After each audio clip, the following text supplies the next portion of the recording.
how's it going, guys? Welcome to the Pulse Podcast here on Heart of Ohio Sports. Nate Mullins, Connor Roush. Of course, we got Greg Kinn keeping us live, keeping us on the air. Thanks for tuning in here on the Pulse of the Buckeye State, folks. We got a lot to get to, but first, before we get to anything, make sure you are subscribed, make sure you're following all of our pages, and make sure you share the video right now, like right now, while we're doing this. While you're seeing this, share the video right now. Thank you. That's much appreciated. All right, so, Connor, we got a lot to talk about. Oh, man, I'm excited for this show. It's going to be interesting. This is our first week where we have all the meat on the bone, guys. Oh, yeah. Like, all of it's there. We got Friday Night Lights. We got Saturday Night Football. We got Sunday Football. It's all right there in front of us. And we got Monday Night Football right here. Oh, yeah. Football. It's back. It's a great time of the year. It can't get better than this. Greggy, I mean, is this not the best time of the year? It's definitely the best time of the year when the Browns win. That's right. That's right. For me, yeah, we'll get to that. We'll talk a little bit about that Browns game because I feel like that's a really good topic to kind of dive deep into. But for now, let's talk about what we were doing this past week. Yeah. Where were we Friday? Now, you guys were over here. We were in T-Town again. Columbian game, right? Yeah.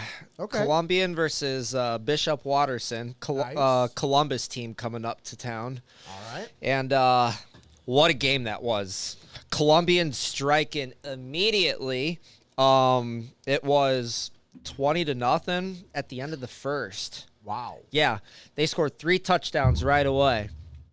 And then Columbian, I think the end of the first half was 33-15.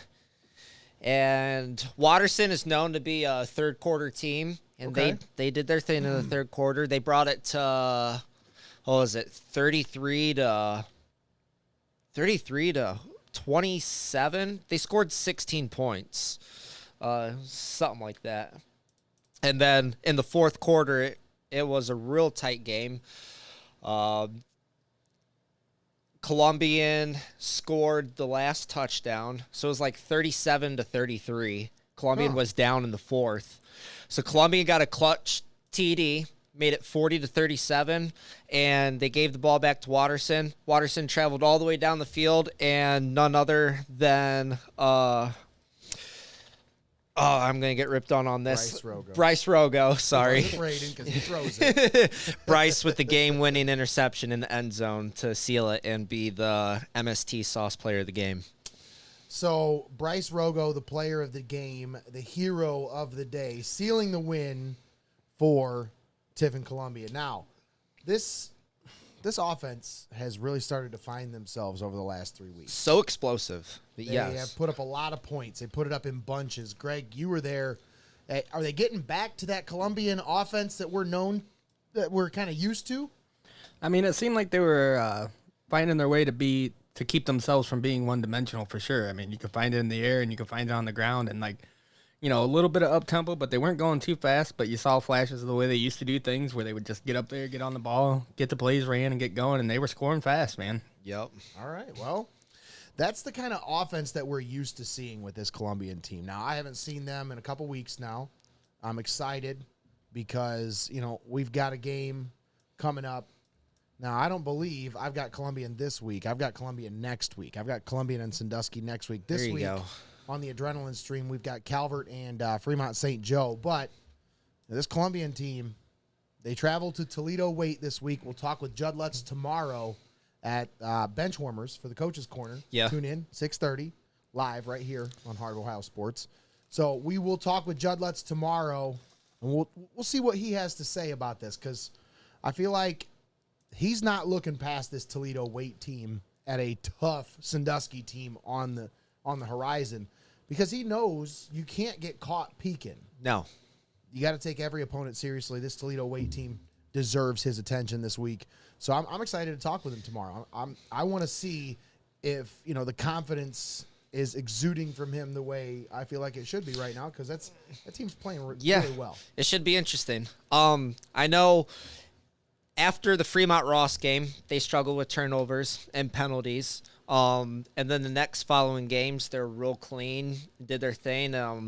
One of the problems on Friday was they got penalized a lot, so that kind of held them back. Okay. Yeah, it was what 3 penalties in the same drive, 2 or 3 times that game for them. So is that what kind of cost them some points then? Kind of cut them back and killed some momentum. All right. But they still fought through and did their thing and won that game. Yeah, I was gonna say the penalties and then those 2 back-to-back interceptions, those turnovers in the third quarter is really what kept Watterson in that game. Yeah, I mean Watterson's their first interception. I mean Braden threw a nice pass.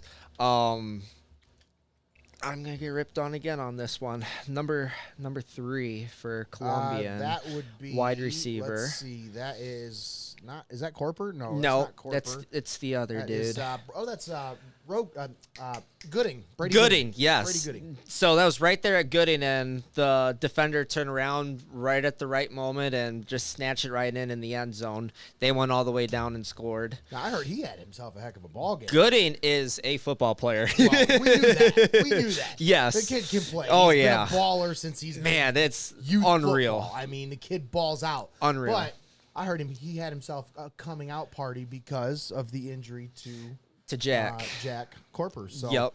with that being said, now, hopefully Jack's okay. I'm back in the lineup soon.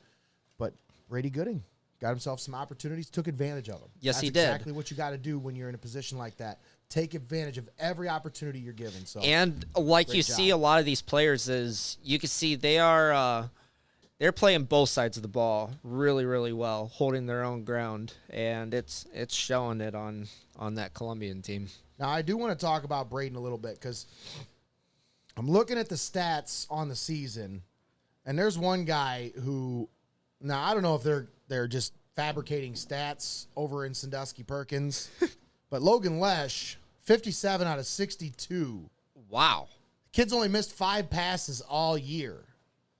900 yards, 13 touchdowns, 0 interceptions, averaging 14.5 yards per pass. That's just unreal. That is unreal. So the second leading passer, Braden Rogo, 842 yards, 11 touchdowns, 4 interceptions on the season. Now, 4 interceptions, that's a little high for him, but I'm telling you right now, guys, he is a gunslinger. He loves to take chances. Yep. This is a kid that's trying to make plays, and he knows that his arm can make plays. Yes, it can. He's going to take chances. He's not going to make those safe throws. He's not Jacoby Brissett, guys. Okay? He's going to make those tight window throws that you say, man, only he could fit that ball in there. Oh, yeah. But then sometimes that leads to interceptions, Yep. It'll happen. But I'm telling you, what I've seen out of this kid over the last few years, he's something special. It's unreal. It's something special to watch. It The way is. He's able to just drop that ball in a bucket and put it on target almost every single time. Yeah. Kid's got great accuracy, great command, and he's really developing as a leader right now. So He is. Yep. Everyone's looking up at him and leading that offense. Now, speaking of leading, let me talk about another leader in the SBC, Damian Brockington, leading the way right now in the SBC. His stats are phenomenal right now. 70 carries, 619 yards, leading by far. Oh, yeah. Leading by 200 yards the rest of the SBC. 8 touchdowns, no fumbles, averaging almost 9 yards per carry. Well deserving. And no wonder Tommy calls him the Beast bracket. Yeah, this kid is he's putting it all on display this year, and it's exciting to watch. Now, I'm excited to get a chance to actually watch this kid on display when we watch them against Sandusky, because you're going to get a matchup of 2 different guys. Armstrong, their leading back, 400 yards, 7 touchdowns, 3rd leading rusher in the SBC right now. So we're going to see 2 really talented backs on display when we face them, when we see that matchup in a couple weeks. But before we get too far, let's talk about this Tiffin Calvert team, Yeah. shall we? So we were, this past weekend, over in Gibsonburg. The Golden Bears, they picked up where they left off last year at Herneman Stadium, at Risen Field, at Heidelberg. I'm telling you right now, that Golden Bears team, wow. The way they manhandled that Calvert front. And I won't say manhandled because it's not like they were standing toe-to-toe with them, okay? There was a lot of chop blocks, a lot of cut blocks, a lot of, every time they snap the ball, they just dive right at the defensive lineman's feet. Yeah. It could be very frustrating for a defensive lineman, but it's legal. Nothing wrong with it. They're allowed to do it until they make a rule change saying they're not allowed to do it. You can be mad, you can be angry, you can say whatever you want about it being cheap or whatever. But that's the game. But that's the game. And it was very effective for them, I'm telling you right now. The physicality that they showed in the trenches, I mean, it was a problem for Calvert all game long. And what about that size on the line? There wasn't really much size, I'm telling you. They had a few kids that were big, but they weren't the kids that were on the line. But they were there to play. My goodness. So I'm saying the size may not be there, physicality. but the fit. Yep. The Took words physicality right from out of my mouth. Gibsonburg is the one thing that really stood out to me. That's why I was just very impressed by what I saw.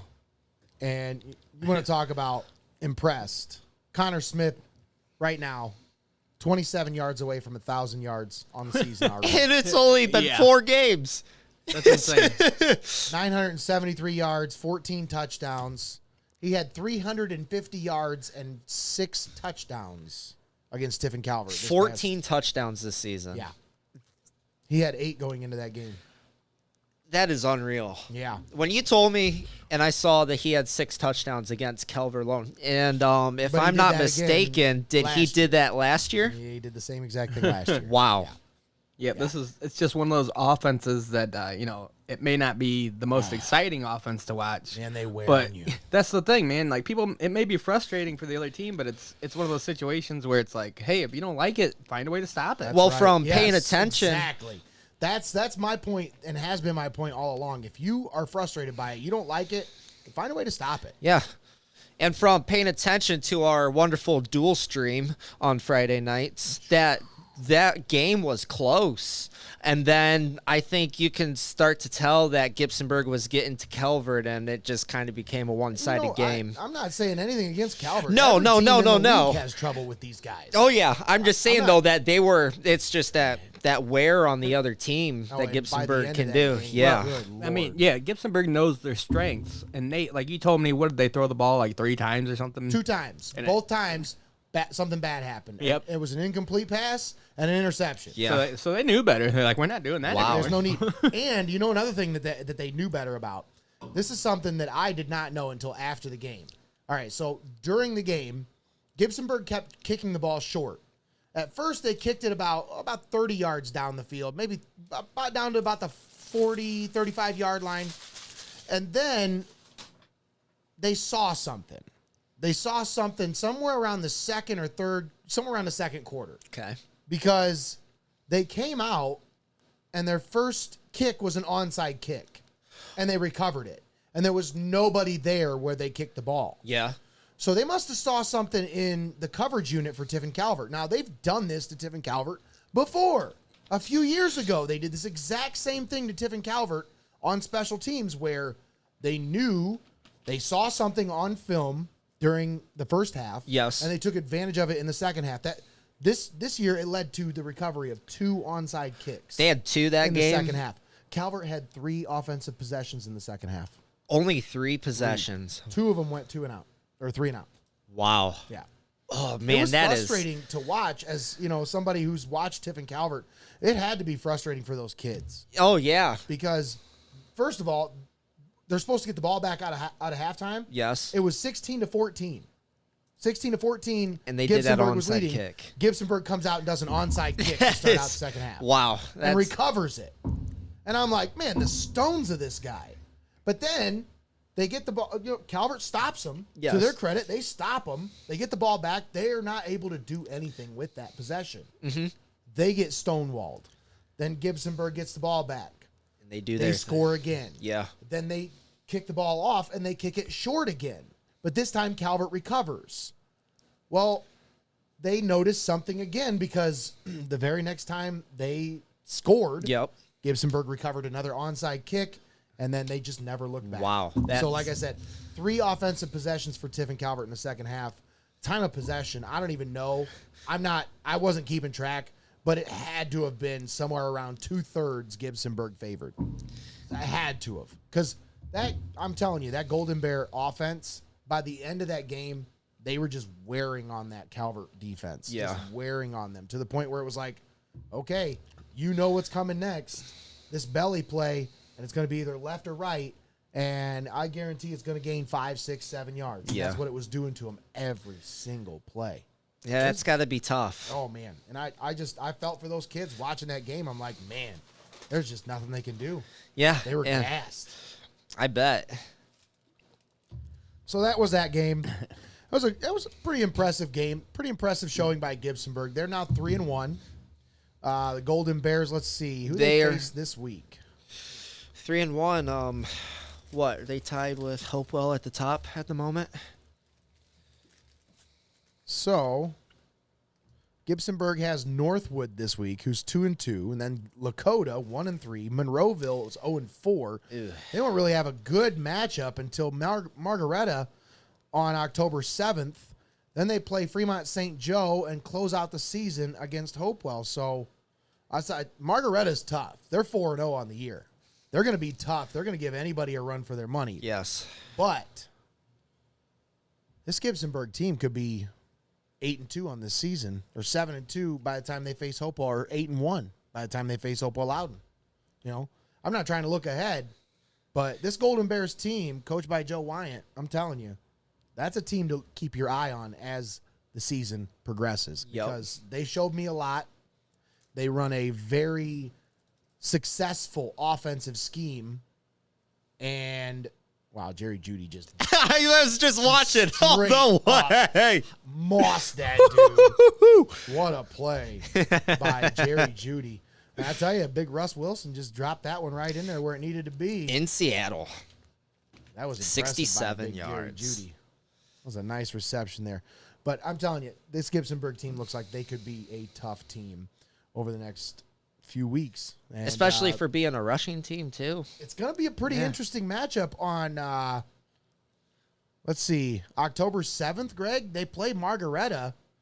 We don't have anything going on that day because we're not allowed to cover a game in another town because they would rather charge parents to watch a stream than give them a free option. I'm getting sick of this. Yes. Yep. Can I talk for a minute? Preach. OHSAA's got to do something. They got to do something. I'm getting sick of this shit. The fact that we can't go to a road school and cover a game because they don't want us there. So they come up with a convenient excuse of, well, we already have our own stream, so we don't need another stream. I'm sorry, but that's bullshit. So you're talking about, Well, with this last what about one, disadvantaged kids who don't have income, who don't have that kind of disposable income to be able to pay to watch their kids play a sport when they already have to pay to get into the game? They already have to pay, most of them, for their kids to play in the game. Yep. And they have to pay for all their equipment. How much more you want them to pay for? How much more are you going to squeeze out of these parents? well, that's what I was We're going to say. providing a free option. This last one, Nate, this last email that we got about this nonsense is even more BS because it wasn't even like they said, oh, well, we have our own through the school to make money off of it, blah, blah, blah. No, they just said, oh, somebody else is going to be here, so we already have a stream happening. That's nice. Yeah. How many times have we done a game where we weren't the only radio station there? Exactly. Like, Well, the shoot. problem with that is that stream that's going to be there You gotta is pay not for it. available in Tiffin. Exactly. It's available in Sandusky, but it's not available in Tiffin. So if somebody in Tiffin wants to watch Tiffin Columbian play football, they have to pay for that stream. If we go there and cover that game, they don't have to pay for that stream. This is the shit that I'm talking about. Oh, but they can listen to it. That's garbage. We're in 2022 now. You want to watch everything. We want to watch. It's better to be seen than just heard. Yes, it is. Just saying. I'll get off my high horse. I'm really, really getting pissed about this. They don't look out for others. I'm going to and the for all- OHSAA. I've already talked with legal counsel, and we're going to figure out some way to fix this We need to. before next season.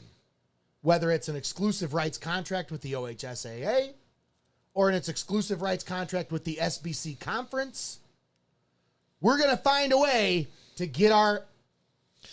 We're going to find a way to get coverage. Yep. I'm sorry.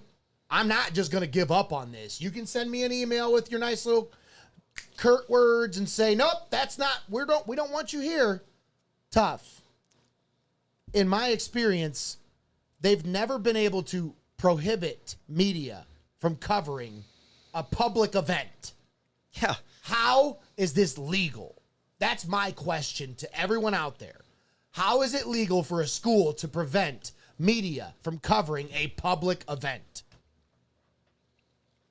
Because we're media, Yep. and we're providing a free alternative. The only reason they don't want us there is because they want to charge you to watch your kids play football. That's why they don't want us there. Plain and simple. And these Sorry, are high guys. schoolers. But if you Unreal don't get for to it see being the high games that schoolers. you want to see, it's not because we didn't try. It's not because we didn't want to be there. It's because they didn't want us there. Tiffin's been great. Love Tiffin. Both schools have been awesome to deal with this year. Thank you, guys. There's no exclusive contracts with anybody in Tiffin. They've been awesome to deal with. They open their doors for everybody and anybody. They have a big enough press box for anybody and everybody. Just saying. Be like Tiffin. We're all inclusive here in Tiffin. And think of all the feedback we get from people for providing our service. And they're just trying to shut us down like that. The part that I don't understand is, okay, so you're telling me that you're going to charge for a stream and then prohibit a free alternative because you'd rather get more money out of the stream, okay? So you're really telling me your athletic department's going to fold without that extra, couple $1,000s? But, so if you're making a couple $1,000s off this stream, don't the kids get any of that? Aren't they the ones playing the damn game? All you're doing is hooking up a camera. What do the kids get out of this? And if you're making that much money off of it, what is one game that Yeah. we're at going to do to What's you? one game? What's one game? Exactly. Can I pay you to be there? How about that? I'll pay for the right to come broadcast it. I'll do that. I've done that in the playoffs. I'm just sick of being told no. It's not an option. I'm sorry. At this point, we're past this. We got to get over it. You got to find a solution. All right, we're done. So, let's move on. We talk a little bit about high school football. Yeah. Now let's talk about college football. Yeah. This past Saturday, some exciting matchups. Locally, both teams won. Tiffin won. Heidelberg won. Both 2-0 now. Heidelberg took care of Otterbein, the Rhine River Cup. Yeah. 34-7, I think, was the final score there. Great game for them. Absolutely. And Tiffin Columbia, you said Ohio Dominican. They took care of business against Ohio Dominican this past weekend, right? Yes. So, did I say Tiffin Columbia? I mean, Yeah, you did. Tiffin. I caught that University. like 2 seconds later. I'm like, I said Columbia. No, Tiffin University. Sorry, my bad. I caught it too, but I was My like, I'll apologies, just let it slide. Dragons. Go Gons. But no, both teams, impressive showings. Week 2. That's what you expect in week 2. College football. Lots of blowouts. Except if you're a Notre Dame fan. It hurt us, by the way. Greggy, what happened? Tell me. I really wish that I could give you an answer that made any sense besides Notre Dame shit in the bed again when they shouldn't. Is Marshall that good, or are they pretty good this year? The SBC, the Sun Belt Conference. Did you see what they did on Saturday? But is there anything else you want to say about Notre Dame first before I go No, on I don't on want to that? beat this dead horse any longer. Okay. Appalachian State. Yeah, let's move on. But no, I just thought that was, man. Hopefully their QB gets better. That's all I'm going to say. I just hope their offense gets better. Ohio State beats Arkansas State 1,000,000,000 to 12 something. I don't know, 40 something to 12. Bama beats Texas by the Barely. skin of their teeth. I think 20-19. I think if Quinn Ewers didn't get hurt that game, Yeah. Texas had it. Yeah, everybody keeps saying that. He was looking good. He looked incredible. He dropped a couple of times. It was beautiful. I mean, he looked pretty good. I'm excited to see what he brings to the table. I was honestly, I was rooting for him last year to take the job from CJ before CJ started taking over. Before CJ balled out, you guys remember those first few games, it was shaky. You remember? It was. It was shaky. It was with shaky. CJ those first few games. And I was thinking, this kid coming in it was supposed to be a high school senior last year. This is actually his real freshman year. Yes, it This is. should be his freshman year. But he got a full season at Ohio State. He made over $1 million in NIL money just for sitting on the bench. What did he take, 5 snaps? Yeah, 10 snaps? Yeah, it Something. wasn't much at all. Threw a couple passes, handed the ball off a couple times, made $1 million, and then transferred to Texas. I was excited. I thought he'd be the next, he's going to be the next Joe Burrow. Watch. He's going to be believe that it. guy, goes to another school, balls out, leads Texas to a national championship. Maybe they won't win it, but he'll lead him to it, and he'll blow up, and the mullet mania will take over. I mean, just Prediction. I was excited. Yep. You heard it here. Prediction. We're gonna come back to this. Oh, you said more. Look at that Seahawk touchdown. Touchdown, Seahawks. Connor, let's see that beautiful hair again. Yes, just There got we it go. freshened up Where'd you today. get that freshened up at? At Champs, baby. Champs! Yes. Big shout out, Randy Ware. Thank you, Randy. Other Ware, and sponsorships shout out. But no, Bama beats Texas. They came- App State. You want to talk about a fan base that went crazy? Go watch videos of the App State fan base. they are. North Carolina, right? Yes. That was They're just going nuts. That was And I week watched one. this one video where this guy's on his phone and he films from here, and there's a horde of people coming and they're all screaming. And he pans his phone over here, and there's a horde of people coming and they're all screaming and yelling. And then he pans his phone right in the middle, and they just slam together, all cheering and throwing stuff everywhere. It was awesome. well, especially after the game they had against North Carolina in week 1. Oh, yeah. 7 overtime. Oh, No, yeah. not 7. Yeah. Was that 7 overtime game as well? I'm thinking of this Bowling Green game Saturday that was 7 overtimes. Let's talk about that one But no, briefly. Yes. Let's talk about the Appalachian State. But the game App first. State, they lost a close one to North Carolina, 63-61. But them beating A&M was their second top 10 win, or against the top 10 opponent in history. Their first one, of course, was up in Ann Arbor against happened? Michigan. What happened to Texas A&M though? I thought they were supposed to be. Didn't they have like five-star recruits this offseason? They like had the best. 44 stars. Yeah, they had the best recruiting class of Yeah. the season. Remember all that money that they spent? Remember they were talking about spending all that money? And what happened? What happened? What did it get you? They Got lost you beat to by Appalachian State. Appalachian State. Hey, now you can go sit at the losers table with Michigan. Talk to them all about Appalachian State and Toledo. So we had Marshall beating Notre Dame. We had Yep. App State beating Texas A&M, and then you can't count out Georgia Southern beating who was it? Nebraska. Wow, come on. Now I know. Wow. Listen to me. Come That's an on. FCS school beating FBS. Sunbelt Nebraska. won all those games on the road. Yes, we get that, Nebraska. Come on. That's not even an upset. but that's an FBS school. I mean, I guess you could say, okay, that cost Scott Frost his job, but that dude wasn't going anywhere. He wasn't He going to stay wasn't. there. No, He it was just he a matter of lame time. duck. He was a dead coach walking. Embarrassing for And- Nebraska. Well, Nebraska is embarrassing. They ain't going to be anything. They won't. They be- ain't got juice in their corn. I mean, people in Nebraska don't want to play for Nebraska. Come on. Like,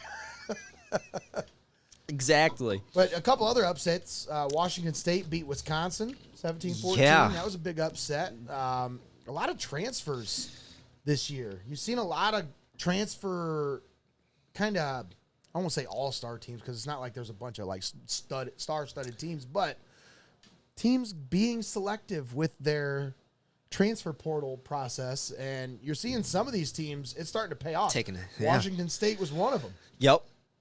Their quarterback, couple of defensive players, key players for them in that win over Wisconsin. Texas Tech beating Houston in 2 overtimes, 33-30. Crazy game. And then Kentucky over Florida was another big-time crazy game. The quarterback for Kentucky, what's his name again? what Levis, is his I think his name? name. Will Levis. We'll have to look. Is that the one dude up. that drinks mayonnaise in his coffee? And is yeah. It Yep. is the dude that He's drinks the dude that mayonnaise in drinks his mayonnaise coffee. in his coffee.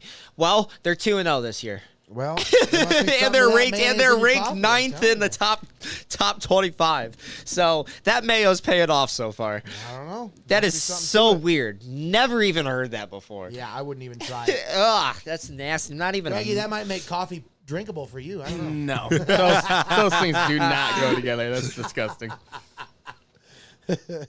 Well, it's great. So then, last score here: BYU beating Baylor in 2 overtimes, 26-20. That's a hard hit for Baylor, but I knew. I don't see how everybody picked Baylor to win this thing. But going into BYU, Baylor to go to the BC, the final, the first one, CFP the playoffs. playoffs. There's no way they were going to make the playoffs. I did not see them making the playoffs, but for being a number 9 team, being top 10 going into that game, and BYU's a tough atmosphere, and they can ball. Obviously, it showed. Well, they have great coaching. They have do. for a while. They've got a great culture there. They got a lot of Samoans that just like dominate over there. I mean, that's the culture that they've kind of built, and I'm not surprised by a couple of. Honestly, everybody was really surprised by the Texas A&M Appalachian State. Appalachian State's a team that expects to win, guys. Now, I'm not surprised by what happened there because I'm with you. App State is a very competitive. They're a very competitive team. So for them matching up with other bigger schools is not a surprise. Oh, for sure. But you got Appalachian State. I feel like is a team that kind of like Mount Union. They just expect to win. Doesn't matter who they play. Mount Union could play a team in Division I, and they still expect to win. Yes. And that's kind of what Appalachian State is. They were a powerhouse in NAIA, the FCS is what you want to call it now. Mm-hmm. But that school has always been successful at every level. Even when they made the transfer up to Division I, they were still successful, and they found ways to upset teams many times. So that one didn't surprise me as much as honestly that Marshall and Notre Dame one. Yeah. That one was really what surprised the shit out of me because I thought Notre Dame was a little bit better than what they showed, and I just think a new quarterback, a new offensive system, New head coach too. well. I know Freeman has there. been. I know Freeman's been there for the defensive coordinator, but for him moving up to the head coach, it's been very interesting for him so far. That's a big step. 0-3 as a head coach so far there. Yeah, that's a big step. 0-2. Oh well, I guess I'm counting the game as the bowl game when he took over. But yeah, this season 0-2. Yeah. 2 games, You're right. and they went You're from right. 5 to 0-3. drop Forgot out. about the bowl game, but Yes. he was taking that's. I know what he was under the circumstances for the bowl game, but but for this season, it's definitely a surprise for 0-2. But that's pretty much it for college football. Yep. It was kind of a upset weekend, if you will.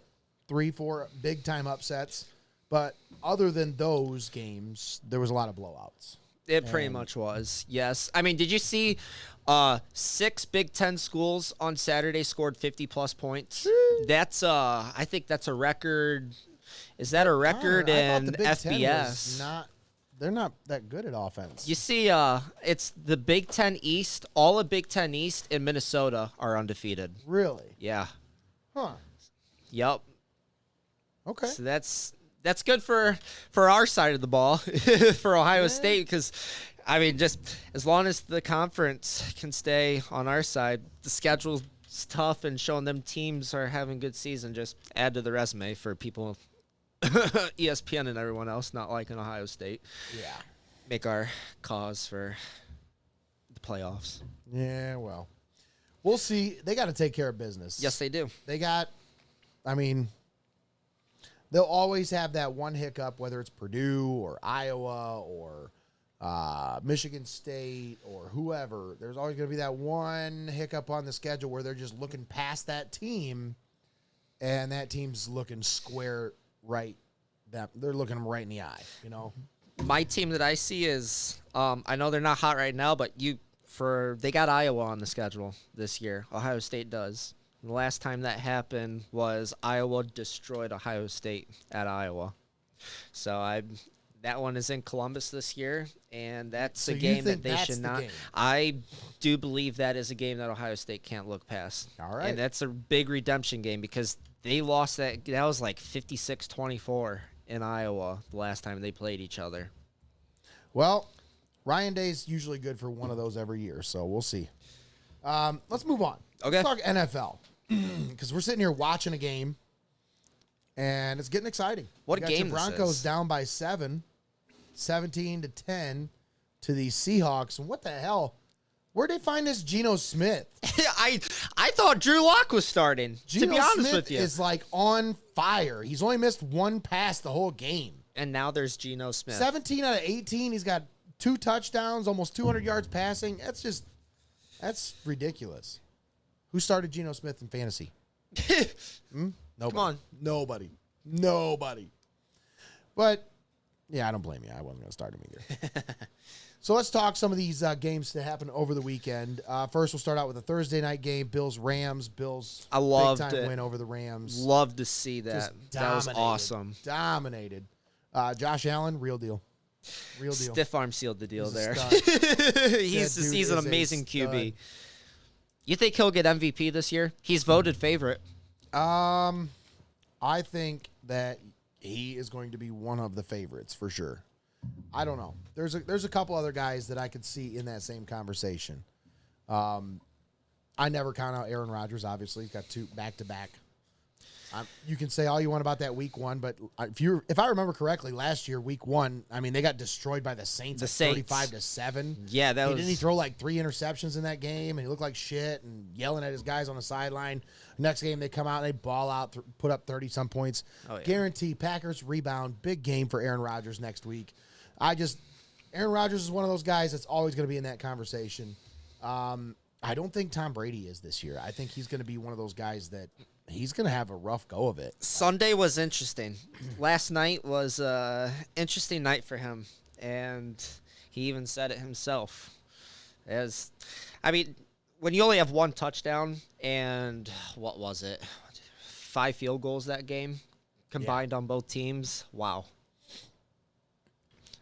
But So did they win? They won last night, didn't they? 19 to 6. I think it's 19 to 6 or 19 to 3. But yeah, no touchdowns from the Cowboys at all. I think you're right, Nate. I think Tom Brady will have not as great a year as he's used to having. I think some of that comes into play, like I talked to you about him having some at-home issues with his Yeah. wife being upset with him because he came back this year. Yep, And I'm- unretired. When you got life issues like that going on, it's the distraction, man. Like, Yes, that's real. That's real life. yeah.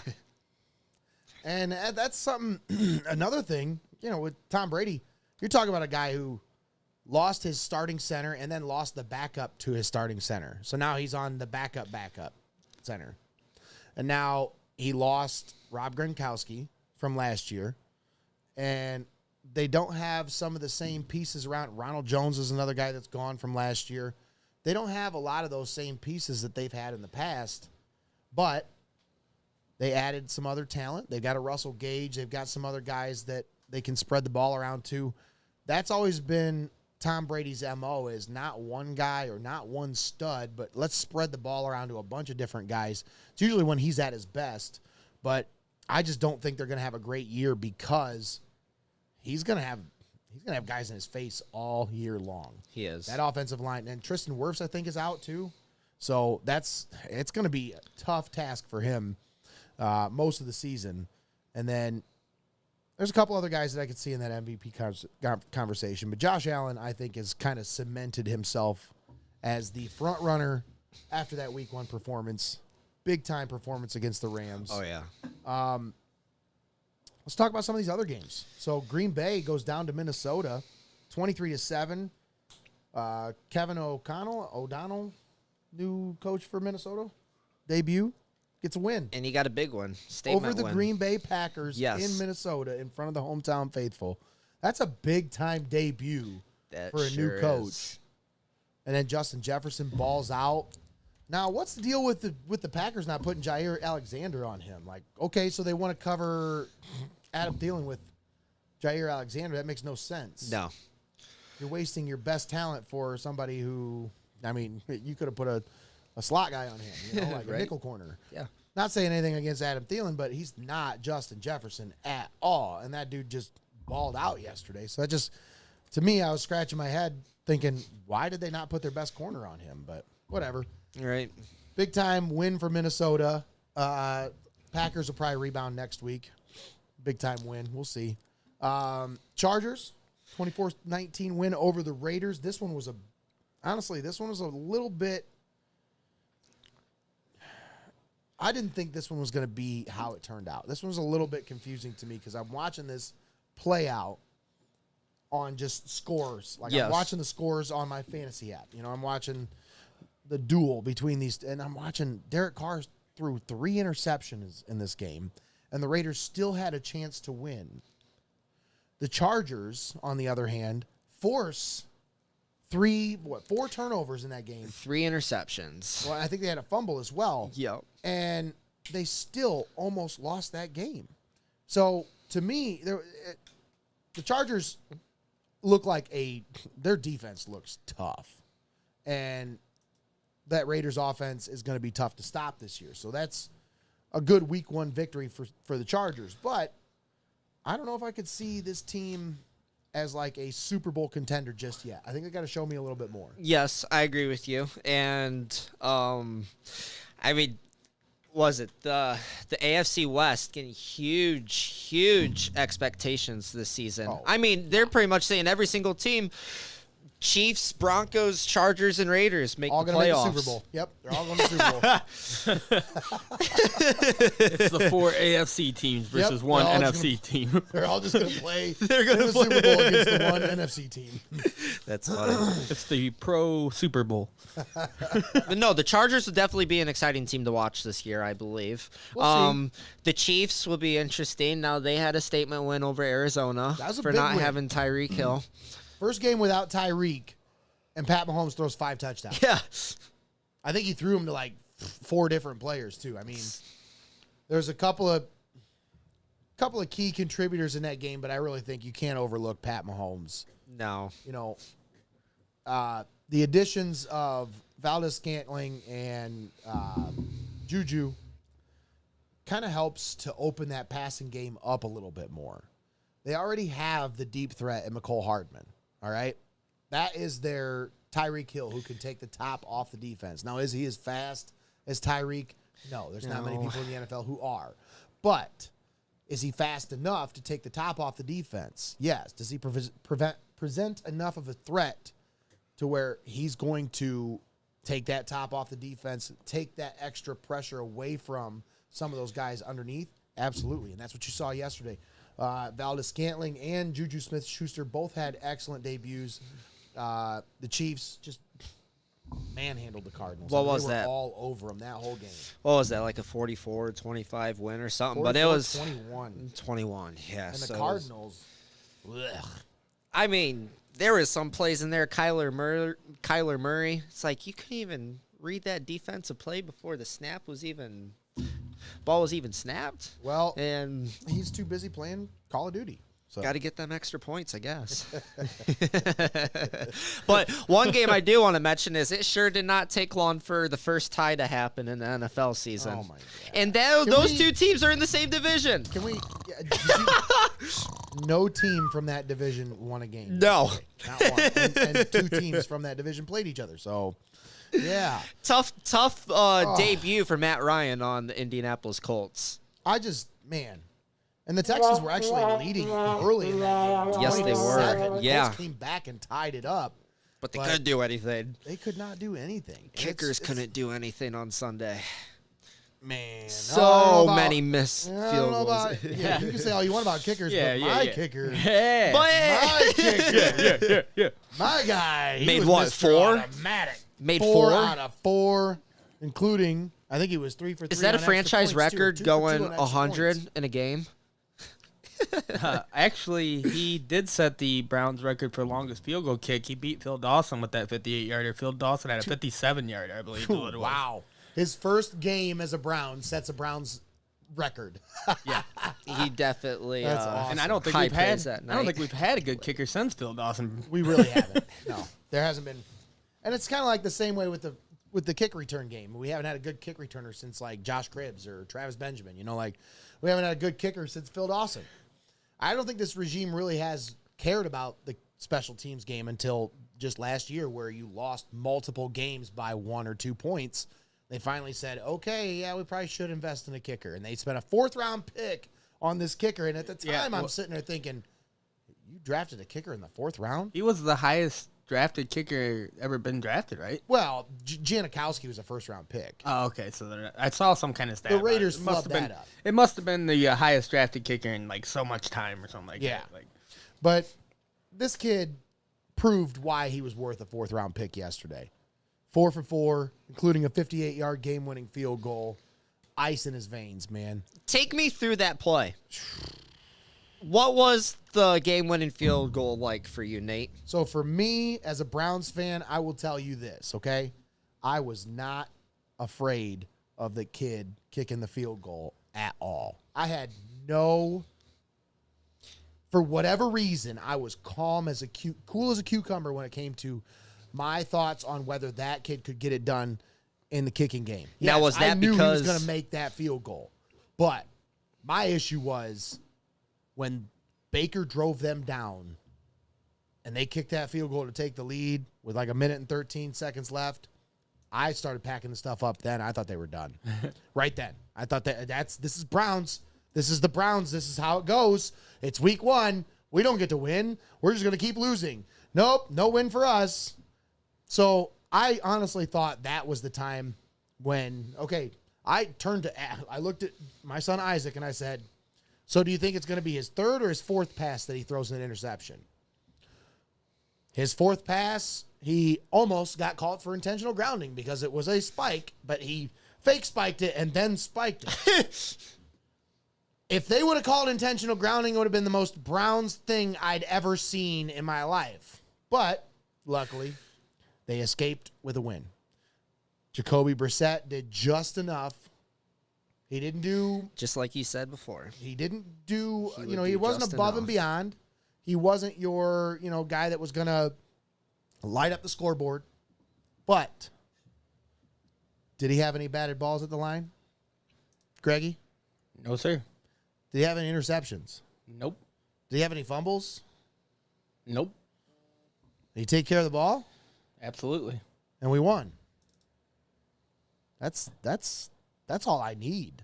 When you got a running game like Nick Chubb and Kareem Hunt, I mean, Nick Chubb had 140 yards yesterday. Kareem Hunt had 2 touchdowns. When you have that double-headed monster, what do you need to throw the ball downfield for? For real. I mean, it's nice. It'd be great because that opens up more running room for these running backs. So eventually you see where, absolutely, when you get a quarterback like Deshaun Watson, week 13 against the Houston Texans, when you get to that point, it's going to be fun to watch this offense. But until then, I think Jacoby will be just fine. He'll get us where we need to be. He'll manage the game. He's not going to make risky plays. And he's going to be just good enough to get us where we need to be. That's my whole viewpoint on it. What do you think, Greggy? I think yesterday he did, like you said, just good enough to get us the win. He didn't cost us the game, and that's all you can really ask for out of a quarterback who isn't your franchise quarterback. He isn't really meant to be your starter. He's not the guy that's going to take you to the promised land.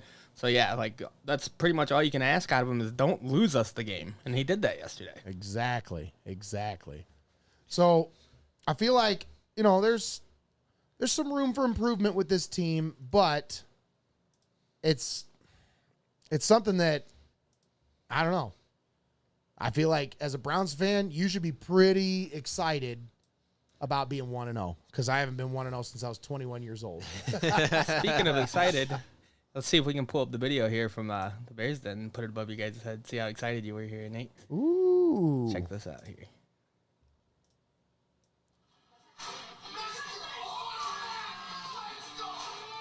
Yeah, I wasn't exactly very excited for that one.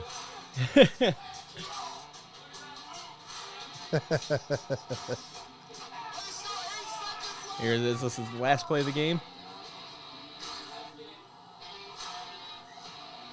Man. Man. That was That's good the stuff. good stuff. Oh, yeah. That's the good stuff. I'm telling you, man. That was a great time. And, man, That was a blast. even better time being able to celebrate that win. Because, yeah, for a good minute there towards the end of that game, it was, Dicey. yeah, definitely wasn't feeling like we were going to get out of there with that W. Yeah, I can definitely attest to that. That is for sure. I was not feeling like that was going to be a win at all, Greg. I know one of my favorite parts of that video was after Baker threw that like 75-yard touchdown. Tommy, God. Tommy came out and gave you the surprise interview. He was like, "Nate, Bake Show just hit us with a big old pass there," and your face was hilarious. I just turned around and shook my head. Yeah. I'm like, oh, God, You're like, this, son of this a- asshole. Well, did the Browns have a multi-possession lead over yeah. Carolina? Oh, yeah. What was it? It was 21 to 7. 20 20 to 7. It was 20-7 or something like that, wasn't it? Yeah, I believe it was. 20-7 I at one had quite point. the lead at some point. Yeah. And then I looked back at the score. It was 24-21. And then I actually got to Planet Fitness to work out. I get out, and it's showing the end of the Browns game, and I see the kick. I'm like, uh-oh, that's going right. And when nope, he had it just. Yeah.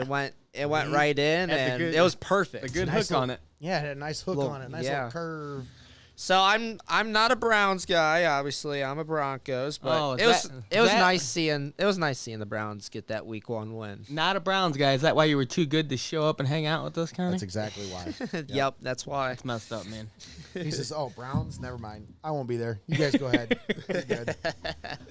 So just a quick rundown of the rest of the scores here. I got a couple other ones I want to talk about, but Giants big win over Tennessee. Comeback win. Yep, Saquon Barkley, is he back? he's back. He Is he played back? the whole game. Good God, he looked. I mean, the dude is a physical specimen. He's insane. And they usually say running backs 2 years after an ACL is when they make their big comeback. That's when they're fully recovered. That this is his. He could be big time again. You could see Saquon of 3 years ago. Saquon for MVP. Ooh. Is he going to carry that team? I don't know. We'll have to see because that's exactly what he's going to have to do if he's going to win MVP. But, I mean, Giants off to a good start. Yep. 21-20. Brian Daboll, debut. Big win. Big one. Debo debut. Yeah. I mean, I like that. couldn't have been a better debut for Brian Daboll as a coach. But then you got Washington. What are they calling themselves now? The Commandos? The Commanders. Going commando? Commando. 28-22 win over the Jags. The Jags are probably going to be searching for that number 1 pick once again. Trevor Lawrence, guys, come on. Can we talk? Can we talk just for a second? What is he? A What is he? long-haired beach boy. No. Like, who do you see him compared to as a professional quarterback? Like, who is his comparison in all-time NFL? Greg, Ooh, who you got? man. How you gonna just drop this question on me out of nowhere like All this? right, Like, Yeah. jeez. No, I'm Connor. I'm kind of the same boat right any, here. any NFL comparison at all? I mean, can you think of, like, maybe... I'm thinking, man. Oh, man. Blaine Gabbert comes to mind. I don't know why. That's But 'cause they Blaine both- Gabbert was like a top 5 pick, wasn't he? Or top 10? It's just because they both played on the Jaguars and they sucked. Yeah. Yeah, that's probably why. Or Blake Bortles. You just naming off Jaguars quarterbacks now. Isn't that where quarterbacks go to die? I mean, That's where they go to never start living, I guess. Come right out of the draft and like, Yeah. womp. so the Jags, I don't know what's going on with them. But Carson Wentz had himself a game, 4 touchdowns, 28 points on the board for the Ooh, 4 Washington touchdowns. Commanders. And, you know, I heard an interesting stat about Carson Wentz. When the temperature is 72 degrees, he is flawless. I think he's only thrown 1 interception and thrown over 20 touchdowns. And he had himself a game yesterday. It was 73 degrees. So They're saying that he is a lukewarm guy. A lukewarm guy. I was gonna say, what is he? Some kind of robot, and that's like optimal operating temperature. Yes, optimal temperature for Mr. Wentz. The Ravens 24-9 over the Jets. Ratbirds. Lamar went off that game. Yeah, he should because he's trying to wants earn that that money. contract He's from trying to- Miami. You hear that last contract offer from the Ravens? 250 5-year, $250 million, 133 guaranteed. And he denied 133 it. guaranteed. Yep. Well, I wouldn't give that much guaranteed money to a running back either. Whoa. I mean, I'm just saying, it's That's the the NFL. Do they Browns. give that much money to a running back? No, they don't. What is Lamar? A QB. Okay, he throws the ball 10, 15 times a game, but what No, is he he's really? he's seen He ran the more ball as how a many rushing times as a yesterday? rushing QB. How many times did he run the ball yesterday? 20? 15? At least. That's what I'm saying. You can't tell me he's not a running back. A quarterback you don't run the ball 15 times a game with. That's what you got your running back for. Exactly. You don't want your quarterback taking that much hit. That's why I don't blame the Ravens for not giving him that money. Damn, that was a big hit. Woo.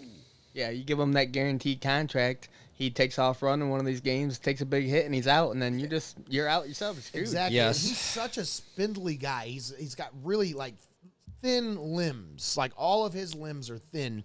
His legs are really thin. His arms are really thin. To me, it's like, he takes these violent hits like that one. That was God. crazy. That's what I said. That was a big hit. He takes these violent hits, and like we saw in Cleveland, he takes these violent shits. Oh, wow. That's a good one. Oh, that's a good one. I will always think about that when I think about Lamar Jackson. But no, I think he's just a hit away from being done. But so is Josh Allen. Josh Allen's running the ball 10, 15 times a game too. So, I mean, maybe it's just a different league that we're in now. But I just think the Ravens are justified in their stance, and Lamar's justified in his stance because the Browns just gave Deshaun Watson $230 million guaranteed. He runs the ball a lot. Why don't I get my $230 million guaranteed? Huh? I don't blame Lamar for thinking that way at all. Well, you gotta- keep thinking that way. You know why? Because I want you off the Ravens. So the more you think like that, the more it's just You just gotta plays find into your, our favor. You gotta find yourself a desperate team, Lamar. That's why I made the statement on Sunday. I said, the Browns are in a mess with this Deshaun Watson situation. Obviously, we all know it's a mess. It's gross. It's whatever. But there's 2 wins out of this situation. And if Deshaun Watson never plays it down for the Browns again, or never plays a down for the Browns, I will consider it a win if, one, they already have accomplished this one. They didn't pay Baker Mayfield $30+ million a year to be their franchise quarterback. I knew the guy wasn't worth that much money. If he was willing to take an offer in a $25 million range back when, we were still thinking he was the guy, then yeah, I was willing to consider him a franchise quarterback for us because you could build around a $25 million a year guy. You can't build around anybody that's making $30+ million a year unless he's a special kind of talent. He has to be a special kind of talent if you're going to pay somebody that much money. That's why the Browns paid Deshaun Watson that kind of money. That's why I'm glad they didn't pay Baker that kind of money because he's not a special kind of talent. He's good enough to get you to the playoffs. He's good enough to even win you a playoff game when your defense gives you 5 turnovers and fronts you a 28-point lead. Yes, he can win you a playoff game. But, because I keep hearing Pittsburgh fans make this argument, he's the only quarterback who led you to the playoffs and won you a playoff game. You're just going to throw him away. You're just going to throw him away. Yes, because as you could see, he's not good enough to get us to the Super Bowl, and that's what we want.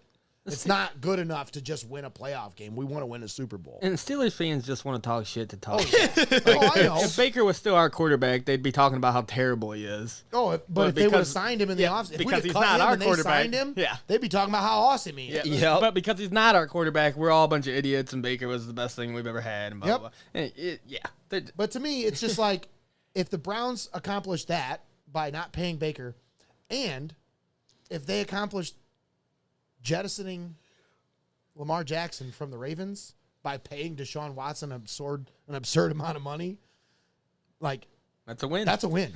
Sorry, but Deshaun doesn't even have to play.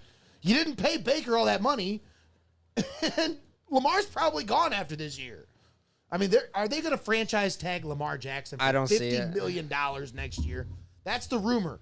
The franchise tag for a quarterback next year is going to be in the area of $50 million. Do you think the Ravens are going to franchise tag him for $50 million?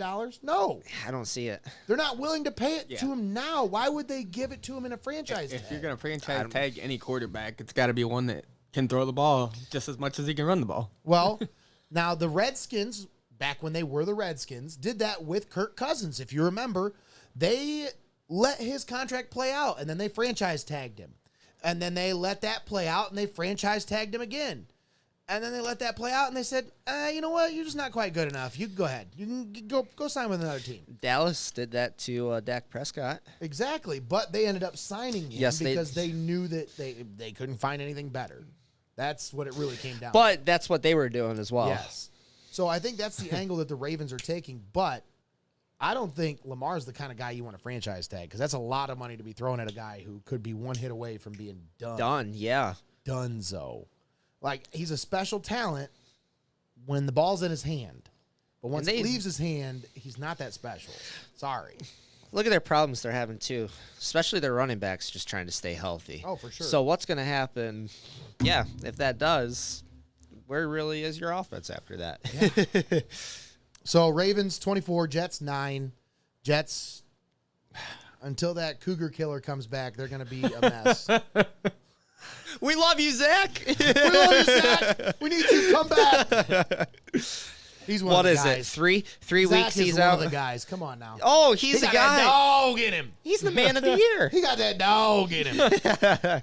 People Magazine and Time Magazine Man of the Year. So Colts and Texans tied 2020. Did you guys see the kind of good but also kind of not good news about J.J. Watt? Yeah. you mean No, TJ. TJ. T.J. Watt, sorry, my bad. TJ Watt. Yeah. That's I So heard. if you're a Steelers fan, there might be somewhat of a glimmer of hope, I guess. Yeah, I think they said that they don't think he completely tore it. Well, he's going for a second opinion and a third opinion. So we'll see what happens, but there's thought that maybe he didn't completely tear it and he could be back in 6 weeks if it's Yeah. not completely torn. I was going to say, I thought But I saw something that said barely over a month. if it it's not. is completely torn after the second and third opinion, that's a whole then season. he is done for the season. And that's a huge loss for Pittsburgh. I'm telling you right now. Man, the season he had He's last the year. life- My God. He's the soul. He's the lifeblood of that defense. Now, Minka Fitzpatrick, good God, that dude is a freaking... Man, I wanted that guy so bad, dude. When he was coming out, I was all over that dude. I wanted him so bad. But he's on the Steelers now. And that sucks because the Dolphins drafted him, man. The Dolphins drafted. How the hell did he end up on the damn Steelers? Right. They just gave him away for a first-round pick. That's funny because I was just trying to think Who to did they myself. even get for it? I was like, where did he come from? Where did he come from? Oh, Was that one of the first rounders they traded for Tyreek? For real. Like, what the... Anyways. Minka is a dog. And I will always say, there's certain Steelers that all time I'm like, dude was a dog. Like, Palomalu was a freaking God. dog. Right? It's like, Like- I hate the Steelers, but you cannot deny the players they've had over They've time. had Joe athletes, just man. ordered Oh so my good. gosh. James Harrison, dog. Oh, my Brett God. Kiesel, dog. Like, there's so many just straight dogs they've had over the years. steel. Remember Kimo von Oelhoffen? That dude, like, jeez, that dude was a dog. He would just straight maul people, lay on them. And they're all, like, okay, they're not dirty, but they're dirty. They're You know what I nasty. mean? They're nasty. Yeah. They're not dirty. They're not out there, like, purposefully trying to hurt people, but they'll grind on you a little bit when they get up. They'll dig an elbow and a knee into you, you know? They'll make their presence be known for sure. Exactly. And those, honestly, that's what makes me respect the Steelers. That's why whenever somebody asks me as a Browns fan, who do you hate more, the Steelers or the Ravens? It's always 100%, every single time it's the Ravens. Every single time. They stole my fucking team. They stole 2 Super Bowls from us. What did the Steelers steal? Other than Chuck Noll. I mean, right? All the Steelers have done is Bill consistently. Cowher. They were just been consistently good, Exactly. consistently better than us. And I mean, you can hate on that, but They're you in the can't same- hate on that. Yeah, they're in the same division. They're in the same whatever. That's fine. There's a rivalry there. I embrace that as a kid, but I have never hated them as much as I hate the Ravens. Every single time we play them, I want to destroy the Ravens. I have respect for the Steelers. I have no respect for the no Ravens. respect for Ravens or Ravens fans. Absolutely no respect for Ravens fans. You loved the Ravens fans that time we were up in Cleveland for Cleveland Christmas Cousins. Oh my god, I can't even remember. I can't Ravens remember the arguments we had, but man, people were shouting at each other and stuff, and Nate was like, It's "Why don't you just go back to Baltimore?" It's just sick. It's like, okay, so these are people, if they are an original Baltimore fan. Now, if you're just a Ravens fan because you want to be an asshole, whatever. Be a Ravens fan because you want to be an asshole. That's fine. But if you're a real Baltimore fan and you are an original Colts fan, you realize what kind of a fan you are? You had your team stolen from you, and then you stole another team from a city that already had a team so that you could have a team back. And then you stole Super Bowls.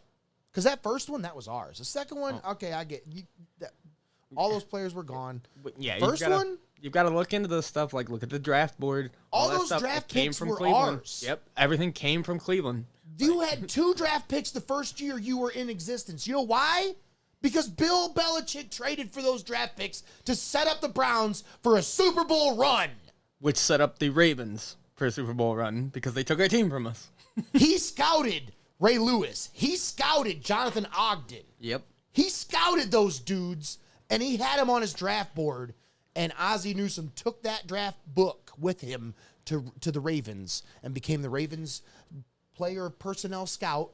And then he Bam. took all of those picks from Bill Belichick and said, hey, guess what?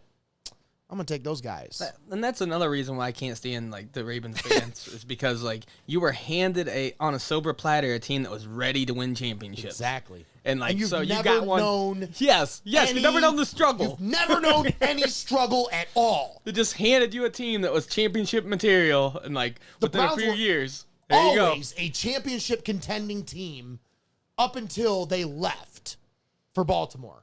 And then what do you know? The Ravens are always a championship contending team.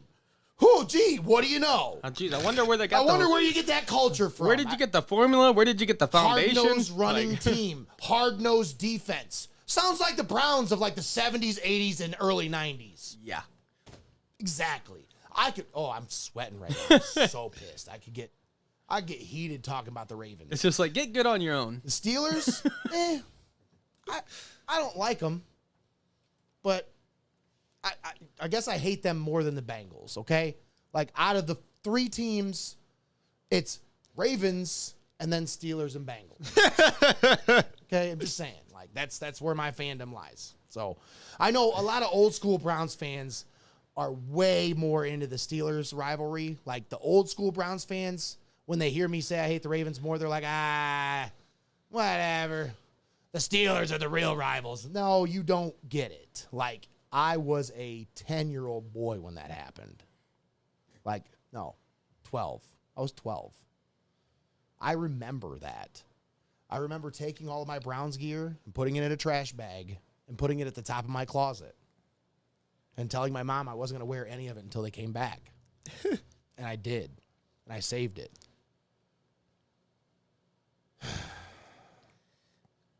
And my mom only got to watch one Browns game after they came back. That's like, it's kind of eye-opening when you think about it, because, like, man, that they stole a good chunk of my childhood by taking that team out of Cleveland, because I can still remember the day it happened. It was cold. There was snow on the ground. I wanted to take all the stuff outside and burn it. My mom talked me out of it. No, save it. They might come back. She's like, save that until the social media era of life starts, and then everybody's doing it. So So that's why I hate the Ravens more. That's why I always will hate the Ravens more, because the Steelers never did anything like that to me. Right. They just beat you. Baltimore almost That's not took the same. not just our team, but our colors and our name as well. Because if you remember, when Art Modell went to Baltimore to announce the move in Baltimore, there were reporters that landed in Baltimore that day, and they said that in the team shop, in the NFL team shop in the airport in Maryland, there were Baltimore Browns shirts available for sale. So not only were they going to steal our team, but they were going to steal our colors, our numbers, Our name. everything. They were going to take our identity completely. They were going to take everything. So fuck the Ravens forever and always. Sorry. But let's move on. Dolphins, Can big we, win though? over the Patriots, 20-7. Eagles. That was impressive. Yeah. But I wasn't impressed by the Eagles. 38 points, yeah, great. Honestly, we expect them to put up some points. The Lions are what impressed me. 35 points. And if it wasn't for a game-ending interception, they were driving to win that game. Lions had it. Wow. Lions had that game. So are the Eagles that good and the Lions are maybe that good too? Or is it maybe the Eagles are just not that good and the Lions played up to what they were? I don't know. I think the Lions have definitely improved from last year, I do too. but they just couldn't cap it off. Could not capitalize. Yeah. Then that's a tough break for them. Speaking of could not capitalize, good Lord, the Bengals really My. bungled that one up yesterday, didn't they? Joe Burrow was Wow. burr cold. Wow. Yeah, he was definitely cold. Got off the bus cold. I've seen all this stuff where they're like, hey, throw his appendix back in him so he's good again. Oh, my goodness. I mean, Oh, man. four remembrations and a I fumble remember, is okay, rough. that I don't know why you just made me think of this. The whole appendix, put it back in, because fans are superstitious about weird shit. All right, I had a buddy of mine who swore up and down. You remember David Pollock? He's like an analyst now, but he used to be he was a badass linebacker for Georgia, and then he got drafted by the Bengals in like the first round. All right, and his first year as a Bengals player, he was really good. I think he won I'm not sure. He was really good. Had some good numbers, showed some promise. Second year, came out, tackled Reuben Drones the wrong way, broke his neck, never played football again. Ew. Now, my buddy swears up and down that the reason why that dude never played football again and just never had the desire to play is because the dude got married. Not only did he get married, but he was a virgin before he got married and lost his virginity. And then after he got married and lost his virginity, then he goes out and plays a couple shit games and then breaks his neck against the Bengals.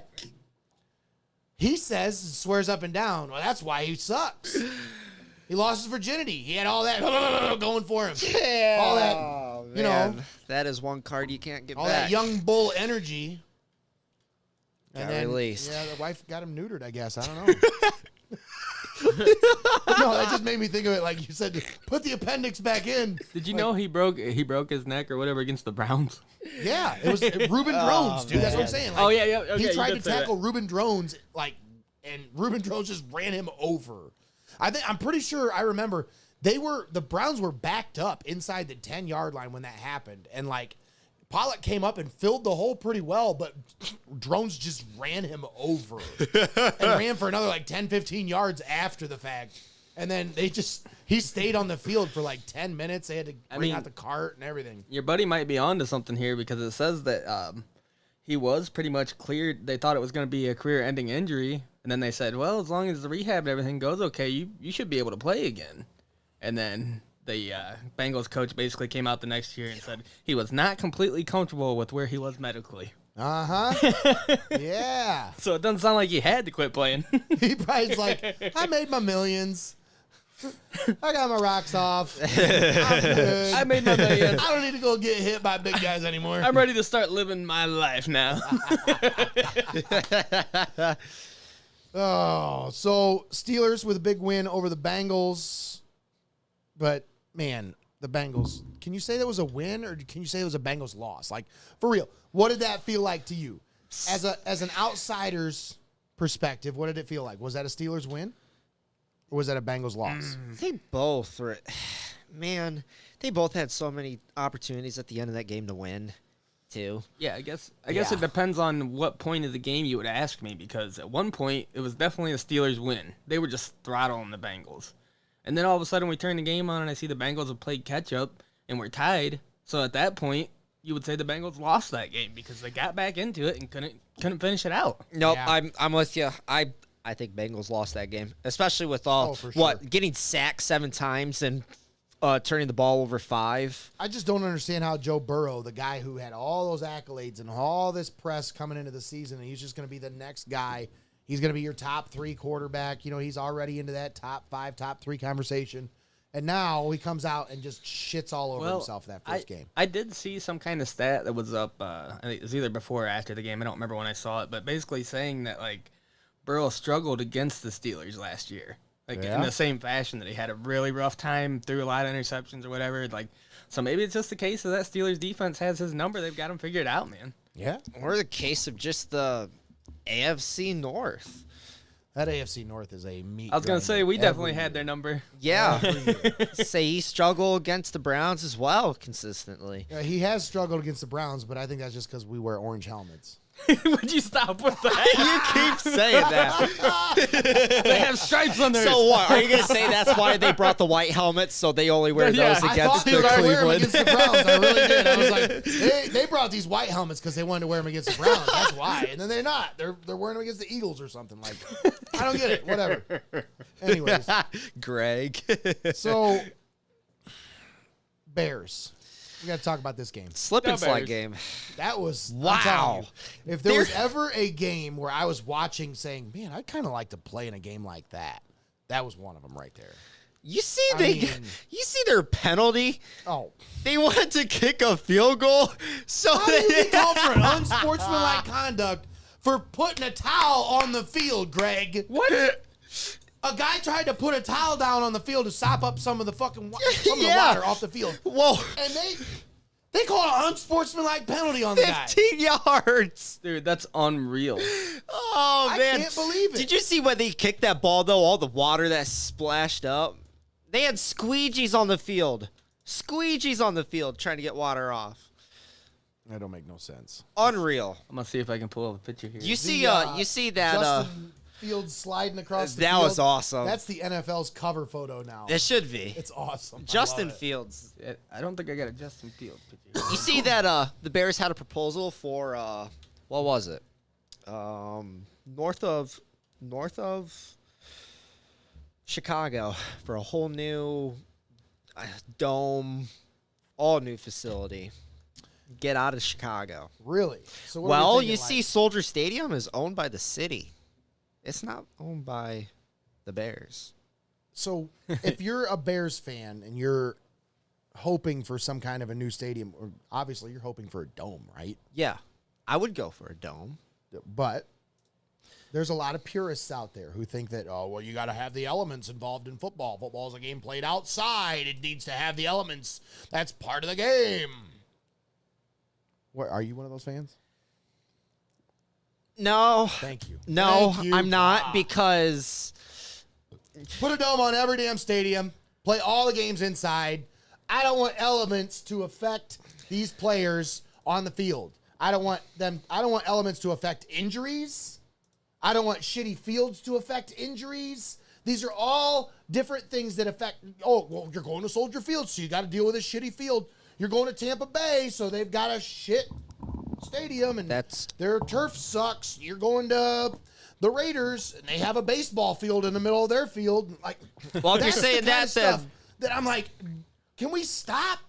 Like, every team should have a dome, and it should all be played on the same field. That way we can have balance and let the teams sort it out. Right. I mean, you don't see people boycotting when they had the Super Bowl in a dome or something like that. They're not like, hey, that's not out in the elements. It's not a real football game. Blah blah blah. The worst Super Bowls are the ones outside where there's no dome. The ones in Miami, the one in New York. Oh my God, that was awful. Like Minnesota showed how it's done.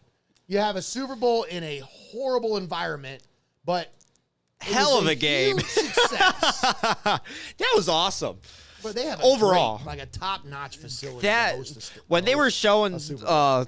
when they were showing the game yesterday when Green Bay was there, I mean just how they have that stadium set up. It is the glass that's part of it. That How the stadium. fans are. It's unreal. It's so nice looking.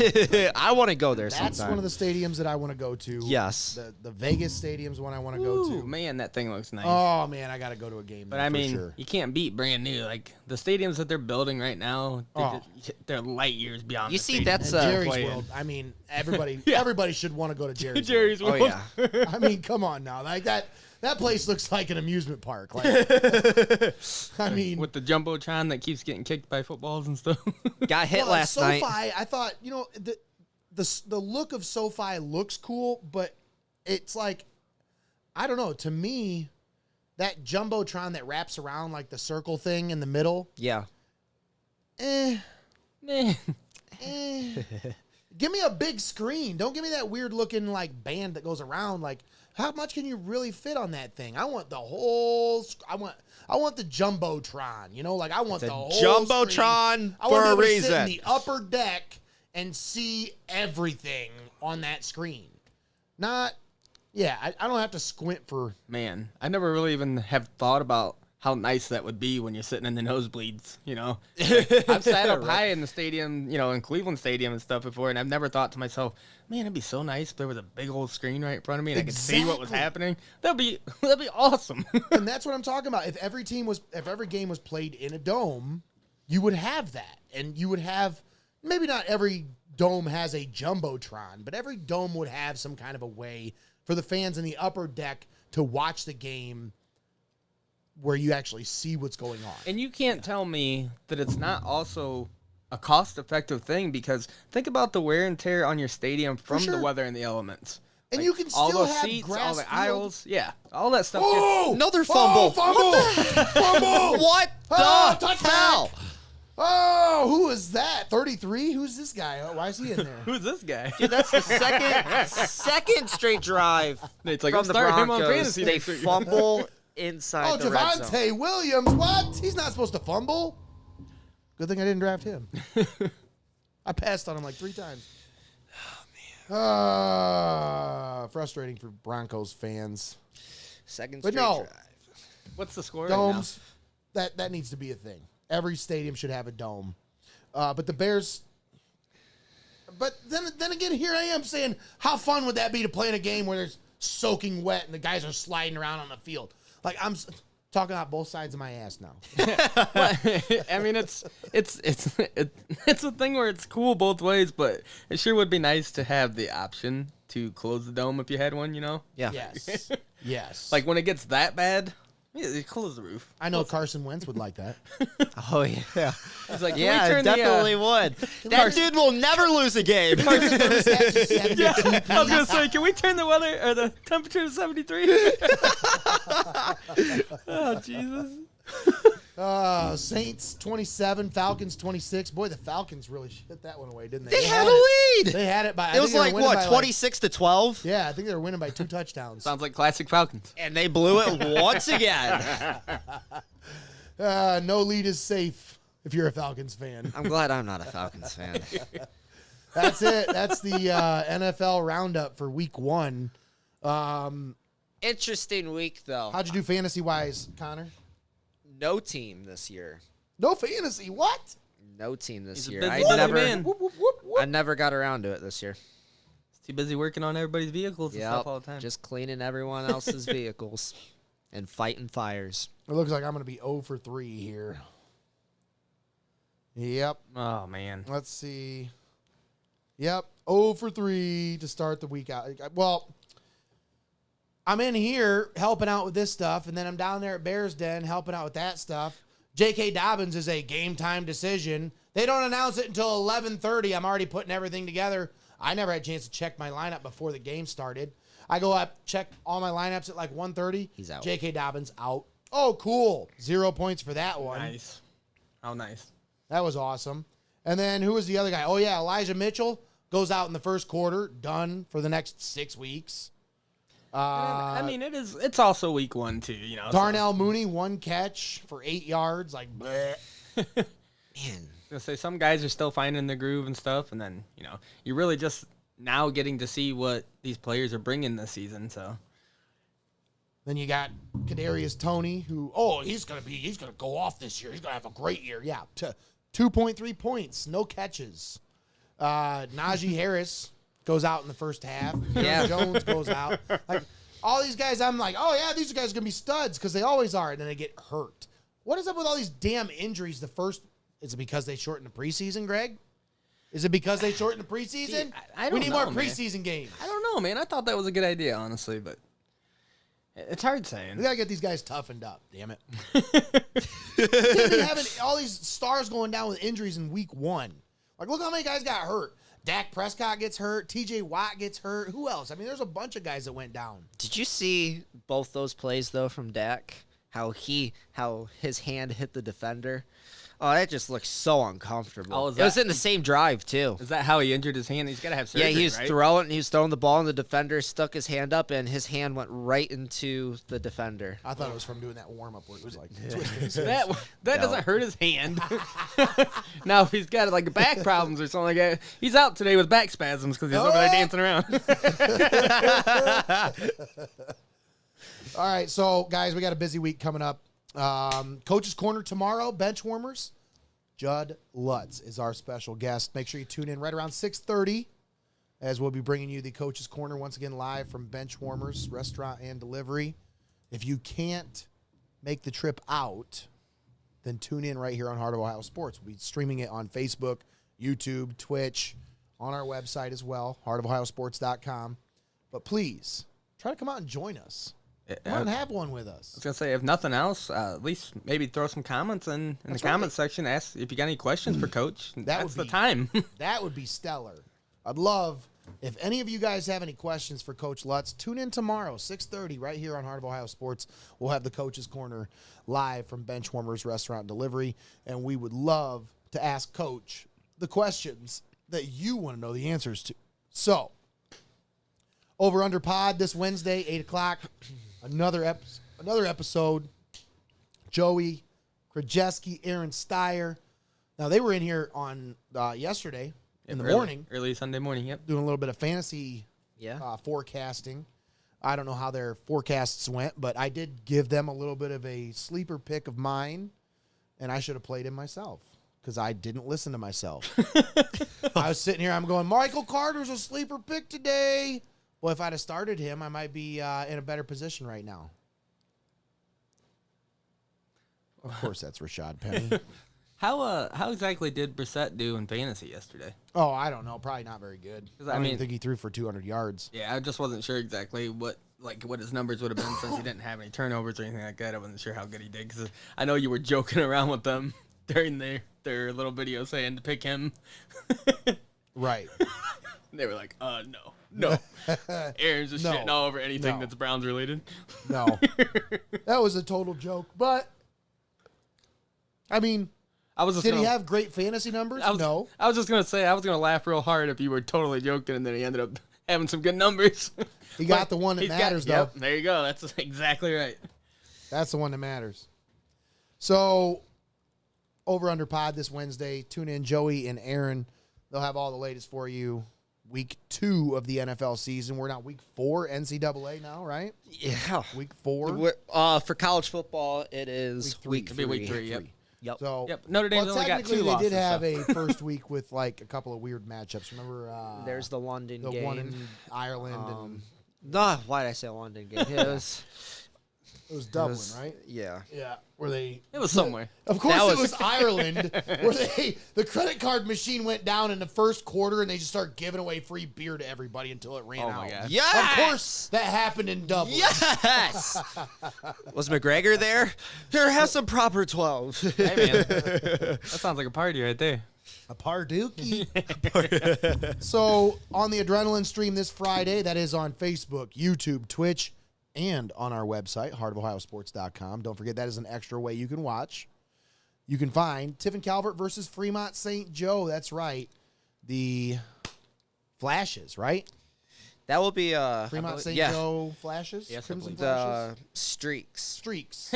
The Streaks. Crimson Flashes. They just run together with all these teams. Yeah. We're the Crimson Lightning Bolts. So, Yeah. hey. So what once was a rivalry, as I was told by someone elderly in the community, they were a rival of Tiffin Calvert at one time. That time has passed. Dude, I don't think Calvert even thinks twice about this game. Now, maybe Fremont still does. Maybe they still consider Calvert a rival. At one time, this was a rivalry game. Back in the days of, even Mike Lento, when he was a Fremont St. Joe alumni, when he was going to school there, they were a rivalry. Well, you got to look, too. Fremont, for a while there, they had a real tough team. Oh, They were a really Yeah. tough team. they were really good for a while. Those days have passed. But Unfortunately, yes. that's a game we'll have for you here this Friday. But I think that'll be a good game for Calvert. I do too. It's a get right game. That's what we like to call that. Yes. Now, if you look right now, Tiffin Calvert is 2-2, and St. Joe is 1-3. But you go and you look at their schedule and who they've played to this point. They haven't really played anybody of note. You look at Miller 0-4. That's their one win, 27-0. Then they lost to Buckeye Central. Now, Buckeye Central's much improved this year, but they're always going to have numbers issues over there. So it's something where they're building something over there, but it's going to take some time. Woodmore, they got a overtime loss against Woodmore, 7-0. Wow. Greg. Overtime loss, 7-0. That's a stinger. That is. Ouch. 0-0 into overtime. I could not imagine how long that game would have felt. And then just this past week, now we covered this Willard Seneca East. Seneca East game. Willard, the very next game, goes out and puts up 63 on Fremont St. Joe, beats them 63-7. Wow. So over the last 2 weeks, Fremont St. Joe has scored 7 points and given up 70. That's Ay, caramba. They're looking for a bounce back game themselves as well. So we'll have that for you right here on Heart of Ohio Sports once again. And then also, Oh yeah. what's that? I was to say, can be after the stream. How did St. Paul do? On St. Friday? Paul? Yeah. Did they have a good follow up yeah, win? South Central, big win, 55-20. So they are now 2-2 on the year. Gotcha. Going into a tough stretch as they have a 3-1 Mapleton team, 3-1 Plymouth, and then Western Reserve is 1-3, but they have played a tough schedule to this point. Yes, they have. And then they've got Eden and Crestview, and when they close out the season with Monroeville. So St. Paul started out rough, but the two teams that they lost to combined right now are 7-1. Yeah, So it's crazy. It's I guess I was curious on how Norwalk followed up that Calvert game. yeah, well, that's a If it really well-coached did turn unit them over there, around. so Yep. they're going to be tough. But once again, Adrenaline stream, Calvert versus Fremont St. Joe, and then on the X stream this Friday, Connor and the crew, you can catch Seneca East, the 3-1 Tigers, at home as they welcome Colonel Crawford. What's their 4-0. That's going to Ooh, be Crawford. a heavy hitting game. I am so excited for that game. Yeah, that Going one's over gonna to be a Attica, Ohio. tough matchup. We're gonna see this great N10 matchup. So, Colonel Crawford right now 4-0 on the season. They have a 54-22 win over 3-1 Riverdale. Riverdale's 3-1. Yeah, that's their only loss was against Colonel Crawford. Wow. They have a 42-3 win over Lakota, Okay. 37-7 win over East Knox, and a 63-12 win over Bucyrus. Now, you could say, have they played anybody? I will say yes. Lakota's always tough. They always play anybody tough. Yes, they do.